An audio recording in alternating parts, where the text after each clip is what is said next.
हमने पिछले व्याख्यान में चर्चा की थी कि हाल ही में फैल रही तकनीकें और चौथी औद्योगिक क्रांति खुदरा वातावरण को कैसे बदल रही हैं। आज इसी संदर्भ में हम वर्चुअल रियलिटी वीआर और मेटावर्स के बारे में बहुत बात कर रहे हैं। इसलिए इस व्याख्यान में हम खुदरा बाजार में नवोन्मेषी परिवर्तन ला रही नई तकनीकों और वर्चुअल रियलिटी की दुनिया के बारे में चर्चा करेंगे।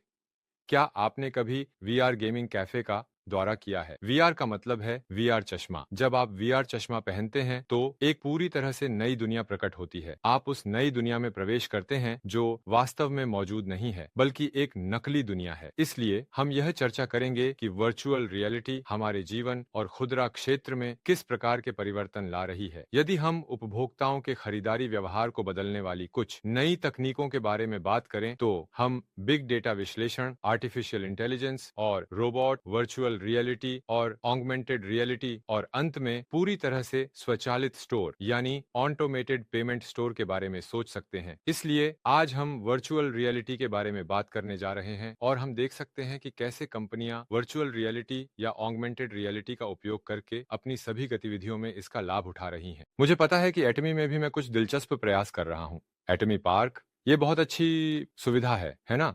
लेकिन कोरोना के कारण मैं आ नहीं सकता। मैंने सुना है कि वर्चुअल रियलिटी, वीआर और ऑगमेंटेड रियलिटी, एआर का उपयोग करके अध्यक्ष ने व्यक्तिगत रूप से एटमी टूर प्रोग्राम में भाग लिया और ऑनलाइन स्ट्रीमिंग सेवा शुरू की। एक बार आप भी इसे अनुभव करें। वर्चुअल रियलिटी, वीआर की बात करने से पहले मैं ऑगमेंटेड रियलिटी, एआर के बारे में बात करना चाहता हूं। यह ऑगमेंटेड रियलिटी असलियत में नकली चीजें डालने का काम करती है। इसके लिए चश्मे की जरूरत नहीं है क्योंकि यह असलियत है, लेकिन किसी तकनीक का उपयोग करके असलियत में कुछ नकली चीजें डाली जाती हैं। क्या आपको यह समझ में नहीं आ रहा? चलो आइए आइकिया के उदाहरण पर एक नजर डालते हैं। फर्नीचर खरीदने का निर्णय लेना वास्तव में बहुत कठिन होता है। इसे हल करने के लिए आइकिया का augmented reality AR shopping catalogue है। क्या हम इसे एक बार देख सकते हैं? कोशिश करें।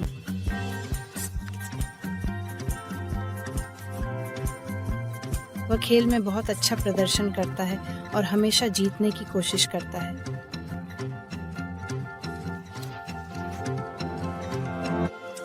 आपका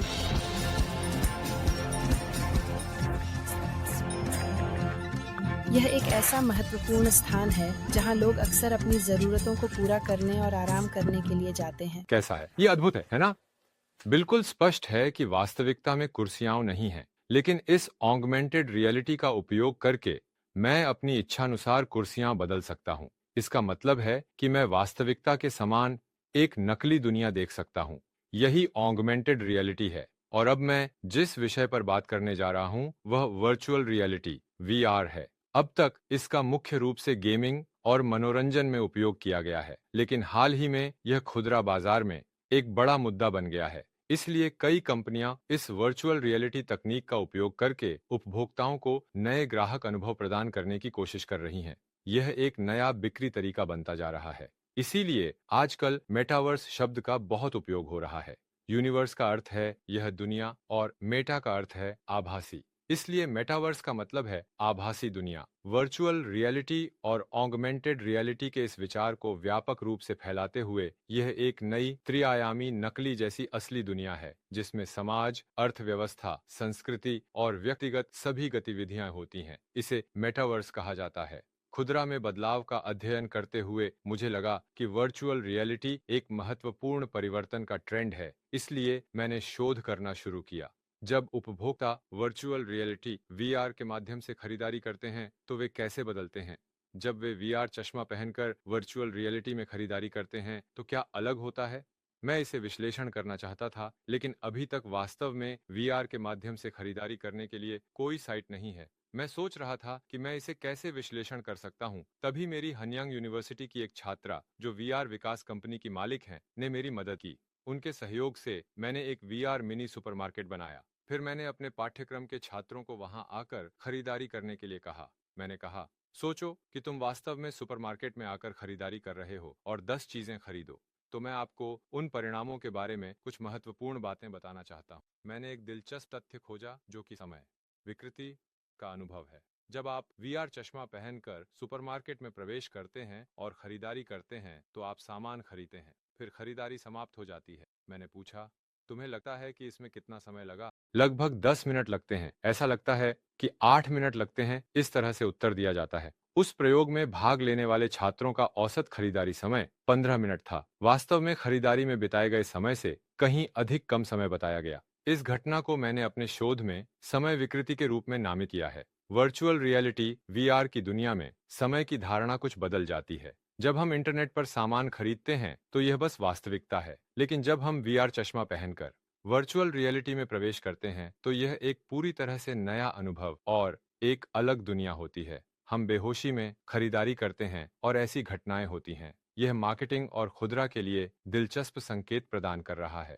मैंने इस वीआर खरीदारी पर वास्तविकता में शोध किया है और यह पहला अध्ययन है, ऐसा मुझे पता है। मैंने इस शोध के परिणामों को संक्षेप में प्रस्तुत किया और कोरियन मार्केटिंग एसोसिएशन में एक शैक्षणिक पत्र के रूप में प्रस्तुत किया, जो बहुत लोकप्रिय रहा। इसलिए मैंने इस शोध परिणाम को एक समाचार पत्र डोंगाइल्बो में लिखा। वर्चुअल रियलिटी शॉपिंग मॉल में संलग्नता बढ़ जाती है। यह पारंपरिक इंटरनेट शॉपिंग से अलग है। उस समय मैंने इसे नहीं बनाया था। मैंने वीआर मिनी सुपर में सबसे पहले प्रयोग में भाग लिया। वहां जो व्यक्ति है वह मैं हूं। मैंने अब छात्रों को वीआर खरीदारी करने के लिए प्रेरित किया। क्या हम एक क्षण के लिए वीडियो देख सकते हैं?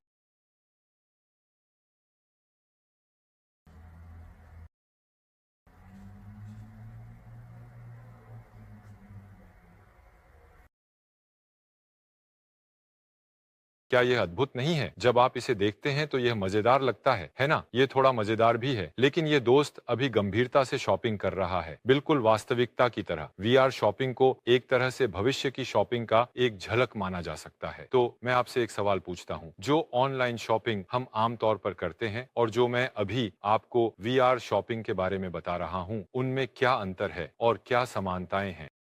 समानता यह है कि दोनों ही मुझे सीधे स्टोर में जाने की आवश्यकता नहीं होती है और मैं अपनी इच्छित वस्तुओं की तुलना करके खरीद सकता हूं। लेकिन इसमें एक अंतर है। इंटरनेट शॉपिंग तो बस एक वास्तविकता है और यह तस्वीरें देखकर सामान खरीदने का मामला है। लेकिन वीआर शॉपिंग में आप एक वास्तविकता जैसी दुनिया में जाकर सामान खरीदते हैं। यह ग्राहक के अनुभव और भावना का मामला है। यही इंटरनेट शॉपिंग और वीआर शॉपिंग के बीच का सबसे बड़ा अंतर है। मुझे लगता है कि यही कारण है कि भविष्य में खुदरा विक्रेता, बिक्री और निर्माण कंपनियां वीआर में बहुत रुचि रख रही हैं। चौथी औद्योगिक क्रांति के साथ शुरू हुआ प्रारंभिक ओमनी चैनल खुदरा वातावरण हाल के समय में वर्चुअल रियलिटी, ऑगमेंटेड रियलिटी, यहाँ तक कि आर्टिफिशियल इंटेलिजेंस जैसी चीजों के साथ मिलकर पूरी तरह से नए बिक्री और व्यापार वातावरण में विकसित हो रहा है। एक और उदाहरण है बिना कर्मचारी की दुकान। इसमें न तो कोई कर्मचारी होता है और न ही कोई भुगतान काउंटर। ये वास्तव में एक पूरी तरह से बिना कर्मचारी की दुकान की बात कर रहा है।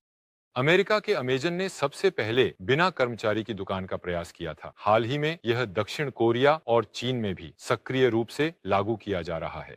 उच्च तकनीक के कारण यह एक ऐसा स्वचालित भुगतान स्टोर है जिसमें कोई कर्मचारी नहीं है।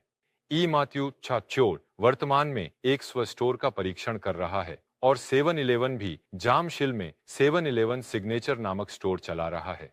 मैंने स्व स्टोर का एक छोटा वीडियो तैयार किया है। इस वीडियो में आप देखेंगे कि जब आप इस दुकान में प्रवेश करते हैं तो कोई कर्मचारी नहीं होता, कोई भी नहीं है, यहाँ तक कि भुगतान करने के लिए कोई काउंटर भी नहीं है। बस अंदर जाएं, ग्राहक अपनी इच्छित वस्तु लें और बाहर निकल जाएं। स्वचालित रूप से भुगतान हो जाता है। रोस्टे भी इसी तरह है। इसे बायोपे या बायोमेट्रिक भुगतान प्रणाली कहा जा सकता है। जब आप सामान उठाते हैं तो बस अपनी हथेली को काउंटर पर रखकर स्वचालित रूप से भुगतान हो जाता है। इस प्रकार की बायोपे बायोमेट्रिक भुगतान प्रणाली का परीक्षण किया जा रहा है। ये आभासी वास्तविकता और उन्नत तकनीकें अंततः भविष्य की दुनिया को दर्शा रही हैं। मुझे पता है कि एटमी की शिक्षा या बिक्री गतिविधियों में भी इसका उपयोग किया जा सकता है और इसके लिए तैयारी की जा रही है। एटमी के विदेशी व्यवसायियों ने एटमी पार्क की यात्रा को और अधिक वास्तविकता के करीब लाने के लिए वर्चुअल रियलिटी और ऑगमेंटेड रियलिटी तकनीकों का उपयोग करके एक सेवा द्वारा बनाया है। इसके अलावा जूते या फैशन कपड़े बहुत संवेदनशील उत्पाद होते हैं, लेकिन अगर आप अपने शरीर की संरचना को स्मार्टफोन पर पंजीकृत कर लेते हैं तो एटमी ग्राहकों को सबसे उपयुक्त उत्पादों की सिफारिश करने के लिए एक नई उन्नत बिक्री विधि का प्रयास कर रहा है। इस तरह एटमी भविष्य की तकनीकों का उपयोग करके विभिन्न ग्राहक सेवाओं और बिक्री विधियों को विकसित कर रहा है। यदि आप एटमी के व्यवसायी हैं, तो क्या आपको एटमी द्वारा कंपनी में किए जा रहे नए भविष्य की तकनीक आधारित बिक्री और सेवाओं के बारे में भी जानकारी नहीं होनी चाहिए? चौथी औद्योगिक क्रांति के साथ नए तकनीकी परिवर्तनों के साथ आगे बढ़ना भी आवश्यक है। अगली व्याख्यान में मैं नेटवर्क मार्केटिंग की वास्तविकता के बारे में बात करूंगा, जो आप सभी कर रहे हैं। आप इस पर बहुत उम्मीद कर सकते हैं। आज की व्याख्यान यहीं समाप्त होती है। अगले समय में मिलते हैं।